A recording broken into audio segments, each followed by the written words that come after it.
y queríamos arrancar con una muy buena noticia porque tal como se lo comentábamos el día de ayer, la Suprema Corte de Justicia de la Nación estaba a punto de tomar una decisión importante que iba a favorecer a un grupo de personas en primera instancia que fueron víctimas de una activista, llamada activista, una activista muy, pues, muy cómoda para los gobiernos, aunque suena ahí una contradicción por demás visible. Esto, pues afortunadamente se materializó y ya este miércoles 11 de julio será un día que Juana Hilda González Lomelí va a recordar porque será liberada tras 19 años y 5 meses presa. Esto luego de que la Suprema Corte de Justicia de la Nación le concedió un amparo a la primera de los 6 acusados del secuestro y asesinato de Hugo Alberto Wallace en 2005. El fallo de la Corte es histórico ya que Juana Hilda fue acusada falsamente hace 2 décadas y con ello se desmonta el caso Wallace que se sentenció ha sido construido con base en actos de tortura y pruebas falsas. Hoy esas dos frases son un hecho. Eso es el caso Wallace. Un caso construido con tortura y con pruebas falsas. La Corte discutió el proyecto que elaboró el ministro Alfredo Gutiérrez Ortiz Mena. Con 4 votos a favor y 1 en contra, la primera sala aprobó el proyecto del ministro Jorge Mario Pardo Rebolledo, que propuso conceder la libertad inmediata a González Lomelí, sentenciada a 78 años de prisión por el secuestro de Hugo Alberto Wallace. Isabel Miranda señaló a Juana Hilda, ella fue la encargada de señalarla, de haber enganchado a su hijo para luego ser víctima de secuestro. Esto el 11 de julio del 2005 en el entonces Distrito Federal, aquí en la Ciudad de México. En ese momento, la política inició una campaña para dar con su hijo. Luego ofreció una recompensa por 250,000 pesos para dar con el paradero de Brenda Quevedo Cruz y Juana Hilda. O sea, la cacería fue en gran medida principalmente contra ellas. Las llamó secuestradoras y asesinas. Seguramente también ustedes recordarán estos espectaculares, que es como se empieza a hacer muy visible este caso de Hugo Alberto Wallace, porque el caso estaba pegado en espectaculares, en donde se ofrecía esta famosa recompensa. La primera aprehensión que hizo la entonces Procuraduría General de la República fue a Juana Hilda en enero del 2006. En el proceso confesó contar con conexión con el crimen que se le acusaba, el cual se agregó el delito de asesinato a pesar de no contar con un cuerpo o evidencias, por lo que se acusó que la declaración fue producto de coacción y tortura psicológica.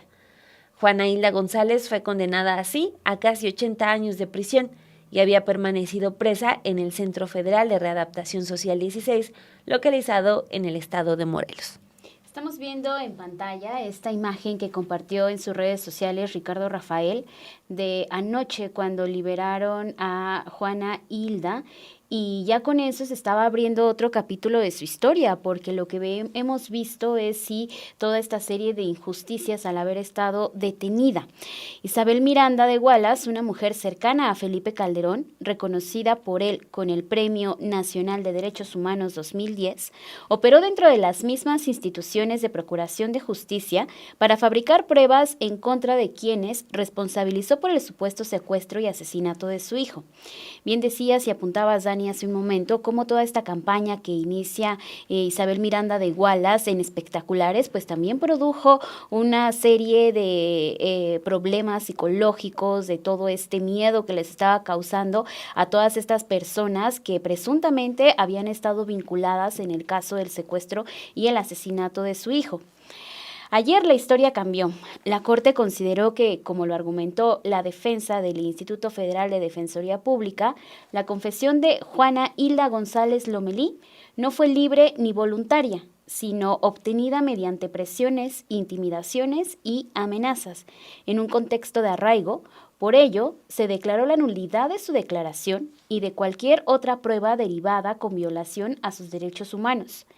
A partir de esta nulidad, la primera sala consideró que las pruebas restantes ofrecidas por el Ministerio Público y no afectadas por dichas violaciones resultaban insuficientes para demostrar la responsabilidad penal de Juana Hilda en el secuestro de Hugo Alberto Wallace, más allá de toda duda razonable. Vamos a ver lo que sucedió el día de ayer en la Suprema Corte de Justicia de la Nación, porque hubo un voto que sí no permitió que fuera unánime esta votación. El asunto número 1 es el amparo directo 26/2022. Los datos de identificación de las partes se omiten. El proyecto propone, primero, la justicia de la Unión ampara y protege a la parte quejosa. Segundo, la justicia de la Unión no ampara ni protege a la quejosa adherente. Tercero, a través del medio de comunicación más eficaz, comuníquese a la autoridad penitenciaria el sentido de este fallo y ordénese la inmediata y absoluta libertad de la parte quejosa. Tome la votación, por favor. Sí, señora. Ministro Pardo Rebolledo. En contra, con voto particular. Ministro González Alcántara Carranza. A favor. Ministra Ríos Farjat. A favor. Ministro Gutiérrez Ortiz Mena. A favor. Y ministra Ortizal. A favor, con voto concurrente. Sí, señora. Queda aprobado. Le hago el recuento de votos, ministra presidenta. Le informo que hay una mayoría de 4 votos a favor del sentido del proyecto. Queda aprobado por mayoría de 4 votos. Tomando en consideración que este asunto se está ordenando la inmediata y absoluta libertad de la quejosa, se instruye a la Secretaría de Acuerdos para que, por los medios más eficaces y expeditos, se notifique esta determinación a la autoridad penitenciaria correspondiente. Pues sí, un momento que quedará en la memoria de muchos y así hay que insistir en esto. Se cae todo este caso que fue elaborado por Isabel Miranda de Wallace. Incluso podemos decir que Felipe Calderón le entregó el Premio Nacional de Derechos Humanos a alguien que torturó y falseó información para meter a la cárcel a un grupo de personas. Esto pues también nos habla de cómo es que pues ese pequeño grupo buscaba beneficiarse así entre ellos. Recordemos que después, justo en la siguiente elección, Isabel Miranda de Wallace buscó ser jefa de gobierno del Distrito Federal por el PAN, ¿no? Entonces, pues fíjense, una torturadora casi en el PAN, buscó ser jefa de gobierno en la Ciudad de México, fue reconocida por el Premio Nacional de Derechos Humanos por Felipe Calderón. Entonces ya hoy con todas las palabras y tampoco se puede decir que es una idea o interpretación de un pequeño sector, no, reconocido por la Suprema Corte de Justicia de la Nación. Incluso está este caso que estuvo sostenido en mentiras. Ante esta resolución, la Defensoría expresó que este caso significa mucho para ellos, ya que, sin importar la gravedad del delito imputado, la justicia federal debe actuar conforme a los más altos estándares constitucionales y convencionales de derechos humanos, entre ellos la prohibición absoluta de la tortura y el principio de exclusión de pruebas ilícitas. A la par, la Defensoría señaló que esta resolución debe tener efectos inmediatos. Esto también es muy importante porque impacta en los casos de las personas procesadas que son César Freire, Albert y Tony Castillo, cuyos juicios de amparo directo estaban suspendidos en espera de esta decisión. También entran en este grupo Brenda Quevedo y Jacobo Tagle, quienes continúan procesados. El testimonio de Juana Hilda González Lomelí, obtenido bajo tortura, fue determinante para que todos los involucrados en el caso que se encuentran en prisión, entre ellos Brenda Quevedo, quien también denunció haber sido sometida a tortura y quien está a punto de cumplir 18 años presa, están sin sentencia. Entonces, pues es muy, muy importante este asunto porque, insistimos, termina por impactar en todos. ¿Quién es Juana Hilda González? La sentencia que se aprobó en la Corte relata que Juana Hilda fue detenida en 2006 a partir de testimonios de personas que dijeron haberla visto con Hugo Alberto Wallace entrando a su departamento, ubicado en la Ciudad de México. En las primeras declaraciones, Juana Hilda había negado haber participado en el delito. Ella era novia de César Freire, un exagente de la Policía Judicial de Morelos, también sentenciado en segunda instancia y señalado como el líder de la banda que plagió y asesinó a Hugo Alberto Wallace. Desde 2022, el Washington Post señaló en un artículo que la prensa jugó un rol de cobertura de expresiones misóginas que sexualizaron y estigmatizaron concretamente a Juana Hilda.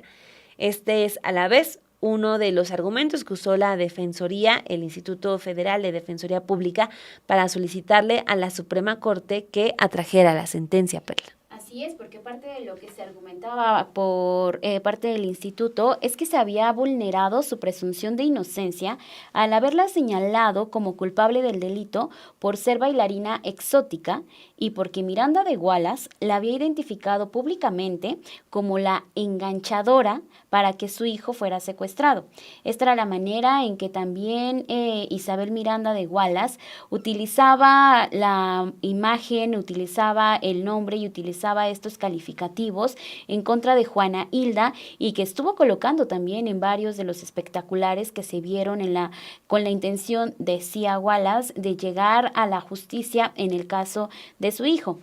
Juana Hilda trabajaba como bailarina y en ese momento distintos medios de comunicación se comenzaron a referir a ella como la carnada o la sa por una canción que bailaba en algunos espectáculos del grupo Clímax. Esto es el contexto también que en su momento los medios de comunicación, ya sabemos, muchas veces juegan una narrativa en la cual terminan siendo partícipes de todo el caso que estamos viendo y la manera en que también se observa a las personas. Sin embargo, pues ya la Corte tomó en cuenta varios elementos y el día de ayer salió libre Juana Hilda, con lo cual se sienta un precedente para las demás personas que todavía están acusados de este presunto homicidio del hijo de Isabel Miranda de Wallace, y que varios de ellos todavía no tienen alguna sentencia, pero están todavía bajo investigación.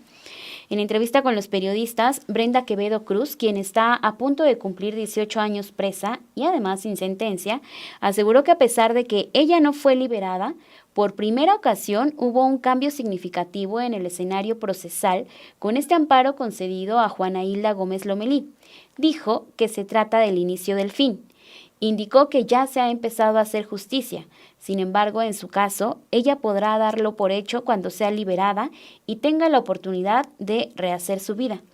Brenda Quevedo relató que por muchos años había soñado con este momento y expresó su deseo y confianza porque finalmente se haga justicia para así poder cerrar este capítulo de su vida. Vamos a escuchar parte de lo que dijo el día de ayer aquí con los periodistas. Pero bien esperanzada de que empieza el principio del fin, así lo veo. Y yo siempre siento que la luz vence la oscuridad. Y este caso ha sido lleno de efectos corruptores, pues no sé cómo explicarlo, me lastima el alma recordar, tú lo sabes, los compartí con ustedes la otra vez, todo lo que hemos vivido, todo lo que hemos pasado, y no nada más nosotros, la familia rota, la señalización de una sociedad entera que no nos abría puertas a nada, de instituciones coludidas, pues muchas cosas. Entonces esto es para mí algo que llega a mi vida y lo abrazo con todo el amor y con toda la esperanza de que esto también ya termine, que yo ya cierre con esto. Y bueno, un agradecimiento a esta Corte que creo que hizo lo correcto, hizo lo que debería de haber hecho, que lo estábamos esperando, como siempre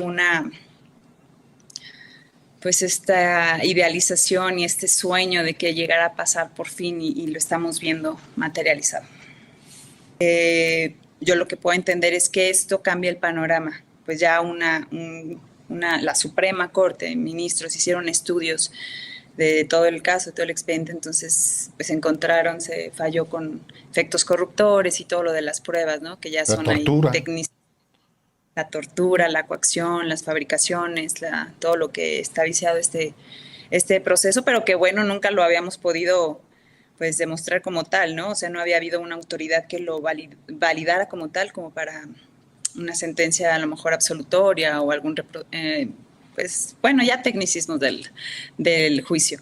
Entonces yo lo que puedo entender es que esto cambia completamente ya el panorama procesal para los que quedamos y los que están sentenciados. Me imagino que pueden haber ahí ciertos recursos para adherirse a este nuevo criterio que se estudió en la Suprema.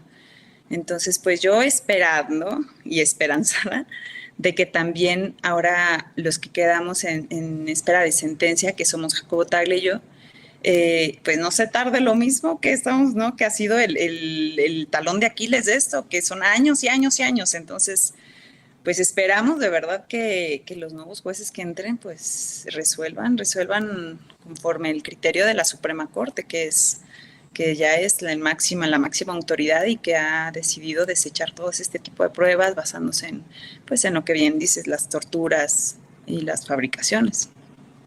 ¿Cuántas veces, si es que usted llevó ese recuento, cuántas veces fue torturada y en dónde Brenda Quevedo? Sí, fueron agresiones físicas en 2 diferentes penales. Cuando llegué de extradición fue en el penal estatal de Almoloya de Juárez, en Santiaguito. Esa fue la primera agresión física. La segunda fue en Islas Marías. Ha sido la más dura también, porque ahí ya fue también lo del abuso sexual y fue demasiado tiempo, allá fue muy, muy fuerte, ha sido la más fuerte. Pero sin embargo también continuaron después consignas en penales como Tepic, Nayarit, en donde yo tenía literalmente una consigna de que me tuvieran segregada, aislada, que me hacían muchos tropiezos para la comunicación con mi familia. Pues simplemente el hecho del aislamiento es una tortura, lo platicaba ahora con la terapeuta porque estoy tomando terapia. Yo tengo muchas afectaciones, evidentemente emocionales, pero el haber estado aislada tanto tiempo en una celda de 2x2, con el bañito adentro, la regadera y una luz prendida a las 24 horas, casi 3 meses, sin saber de nada, salía a hacer las llamadas que las teníamos cada semana, y no me las hacían según que no contestaba mi familia. Me llevaron un consejo que por así reportes tan ilógicos como haber pasado que una tortilla o que me quedé con café, o sea, y eran castigos una vez de 1 año sin visita. Y por más que pedíamos ahí auxilio a los derechos humanos y entonces era muy difícil, pero estas torturas del aislamiento también mentalmente te quiebran mucho. Entonces yo creo que es importante que yo lo ponga así muy puntual, porque sí fueron en estos penales que les comento. Bueno, hay que estar a la espera de cómo es que avanza ya esta serie de casos con la resolución de la Corte. Sin lugar a dudas es una buena noticia, también nos habla pues de otros casos que deben avanzar, porque al igual que todo este grupo de personas que estaban en la cárcel perdiendo años importantes de su vida, hay otras que están pasando por lo mismo. Es inevitable pensar cuando hablamos de este caso, no irnos a otro igual indignante que es lo de Israel Vallarta, que está preso pues también por tortura probada incluso, y pues por un caso más relacionado con Palomino y García Luna. Entonces, pues bueno, es un gran paso, es una muy buena noticia, al menos en este caso nos permite tener certezas, así que pues vamos a estar muy a la espera de pues ya que todo el grupo de personas que fueron pues presas por este caso bajo tortura pues ya salgan libres, y lo otro que es la reparación del daño, eso también será muy importante. Sobre todo, ¿no? Ver de qué manera va a terminar impactando en los demás casos. Así.